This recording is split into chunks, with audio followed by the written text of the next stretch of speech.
Vemulawada MLA ఆది శ్రీనివాస్ పై BRS working president KTR తీవ్ర విమర్శలు గుప్పించారు. ఎన్నికల సందర్భంగా బాండ్ పేపర్ మీద రాసి ఇచ్చి 6 గ్యారంటీలు అన్నింటినీ 100 రోజుల్లో అమలు చేస్తానని చెప్పిన విషయాన్ని గుర్తు చేశారు. ఇక ఆది శ్రీనివాస్ ఇచ్చిన బాండ్ పేపర్ని ప్రజల ముందు చూపిస్తూ కేటీఆర్ మాట్లాడారు. ఈసారి తనకు ఓటు వేయకుంటే చనిపోతానని 4 సార్లు ఓడిపోయినా అని చెప్పి సానుభూతి డైలాగులతో ఆ రోజు ప్రజలను మభ్యపెట్టిన ఆది శ్రీనివాస్ ఆ తర్వాత హామీల అమలు నుంచి మొదలుకొని అభివృద్ధి వరకు అడ్రస్ లేకుండా పోయారని అన్నారు. ఇక మరోవైపు కేవలం మంత్రి పదవి కావాలన్న ఉద్దేశంతో రేవంత్ రెడ్డి కాళ్ళు పట్టుకుంటున్న ఆది శ్రీనివాస్ వేములవాడ నియోజకవర్గానికి ఏం చేశారో చెప్పాలన్నారు. ఇస్తామన్న 6 గ్యారంటీల్లో కనీసం ఒక్కదాన్నైనా అమలు చేశారా అని కాంగ్రెస్ ప్రభుత్వాన్ని కేటీఆర్ ప్రశ్నించారు. తెలుసు ఈ ఎన్నిక ఎవలోల మధ్యలో జరుగుతుంది అంటే 2 ఏళ్ల కిందట ఇగో మీకు మీ ఎమ్మెల్యే గారు బాండ్ పేపర్ రాసిచ్చిండు.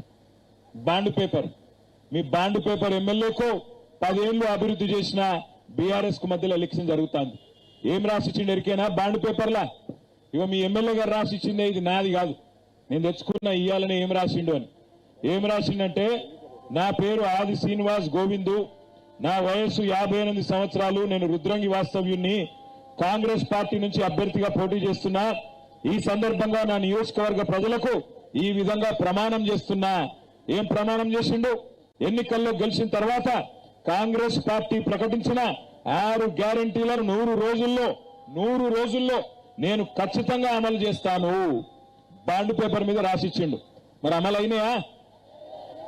అన్ని ఒకటన్నా అయిందా? ఏమన్నా అడిగితే ఒకటి చెప్తారు. ఏమని? ఫ్రీ బస్సు అయింది కదా, ఎక్కుర్రి తిరుగురి. బాగున్నదా ఫ్రీ బస్సు? అయినా ఫ్రీ బస్సు ఎట్లయితుంది నాకు తెలియక అడుగుతా. ఆడోళ్ళకి ఫ్రీ అట, మగోళ్ళకి డబుల్ టికెట్ అట. ఇల్లు అనక మగోళ్ళు ఉంటారు, ఆడోళ్ళు ఉంటారు. ఎట్లయితుంది మరి? ఇది వరకు బస్సోడు మా ఆడపిల్ల ఎవరైనా శైలి ఆవిడ తాగుతుండ, ఇలా ఆగుతుండా? ఆడపిల్లలకు ఫ్రీ టికెట్ అని రైమని పోతుండ, అంతేనా? మళ్ళీ లోపలికి పోయినకి ఏమైనా అందం ఉన్నదా? కొట్టుకునుడు గుద్దుకునుడు సీట్ల కోసం లొల్లి తప్ప ఏమన్నా బాగున్నదా? ఒక్కసారి ఆలోచన చేయండి.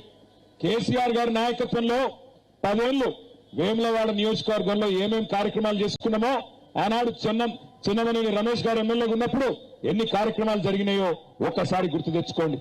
వేములవాడ గుడిని బాగా చేసుకున్నాం, అట్లాగే నందికమాన్ నుంచి తిప్పాపూర్ దాకా రోడ్డు బాగా చేసుకున్నాం. మీకోసం 100 పడకల ఆసుపత్రి, కరోనా తర్వాత మీరు సిరిసిల్లకు, కరీంనగర్ కో ఇంకో కాడికి పోయే అవసరం లేకుండా